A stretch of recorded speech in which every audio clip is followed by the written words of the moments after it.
আমি বয়াং বনাঞ্চল কাৰ্যালয়ৰ তৰফৰ পৰা শোণিতপুৰ বনসংগৰ তৰফৰ পৰা আমি হাতী আৰু মানুহৰ যি এতিয়া সংঘাত চলি আছে ন, তাৰ ওপৰত আমি কিছু নিৰাময় কৰিবৰ কাৰণে বা পদক্ষেপ কিছুমান হাতলৈ আহিছে। যেনে আমি পোষ্টাৰিং কৰি আছোঁ, হাতী মানুহৰ সংঘাতৰ ৰোধৰ ক্ষেত্ৰত সহায় হ'ব বুলি আমি ধাৰণা কৰিছোঁ।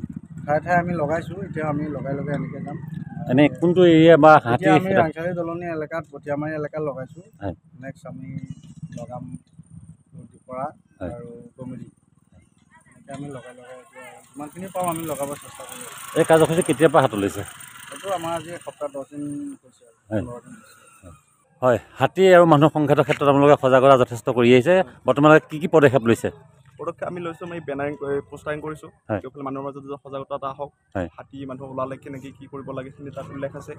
তাৰপিছত আমাৰ হেল্পলাইন নম্বৰ দিয়া আছে, মানে তৎক্ষণাত যাতে আমাৰ পায়। আগতে কিছুমান মানুহৰ হাতত বহুতখিনি মানুহৰ হাতত নাম্বাৰটো নাছিলে, সেই হিচাপে আমি ইয়াত নাম্বাৰটো দিছোঁ যাতে আমাক তৎক্ষণাত আমাক ফোন কৰে। সেই হিচাপে আমাৰ 2টা নাম্বাৰ দিয়া আছে, 8822782851। হাতী মানুহৰ সংঘাতত ৰাইজে হাতী খেদিবলৈ যায় বা এই ক্ষেত্ৰত সমস্যাও সন্মুখীন হয়, ক'ৰবাত মানুহৰো মৃত্যুমুখত পৰে। এই ক্ষেত্ৰত ৰাইজক সজাগতাৰ ক্ষেত্ৰত ৰাইজক কি উপদেশ দিব?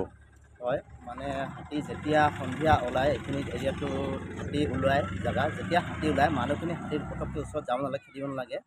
তো আমাক মানে বন বিভাগৰ লগত সংযোগ কৰিলে হ'ল, সংস্থাপন সংযোগ কৰিলে তো আমি পটককৈ আহি আমি হাতী খেদাৰ ব্যৱস্থা লৈ লওঁ। কিন্তু হাতীখিনি যেতিয়া ওলায় মানুহখিনি আগবাঢ়ি যাব নালাগে, নিজে খেদিব নালাগে, আমাক বন বিভাগৰ কৰ্তৃপক্ষক জনাব লাগে। আৰু আমাৰ যিহেতু আগতে নাছিল, তো আমি পদক্ষেপ লৈছোঁ যে মানুহখিনিক হাতীৰ পৰা পৰিত্ৰাণ পাবলৈ, হাতী ধ্বংস কৰা ঘৰ দুৱাৰ, তো সেইকাৰণে আমি হেল্পলাইন নম্বৰ উপলব্ধ কৰিছোঁ পোষ্টাৰিঙত। তো আমাৰ পোষ্টাৰিঙত হেল্পলাইন নাম্বাৰ আছে, মোৰ নম্বৰটো আছে, দাদাৰ নম্বৰটো, মোৰ নম্বৰটো হ'ল 8486737945।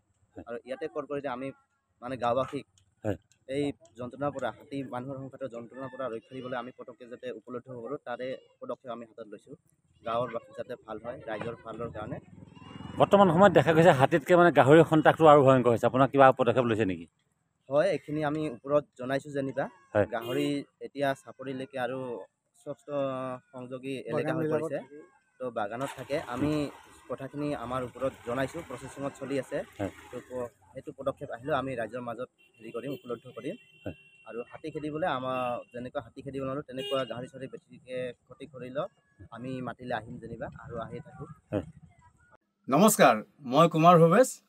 এনি ভাৰত 24-এ এটা ৰিয়েলিটি শ্ব'ৰ আয়োজন কৰিছে, আৰু এই শ্ব'টিৰ নাম হ'ল জুবিনৰ গানে কি আনে।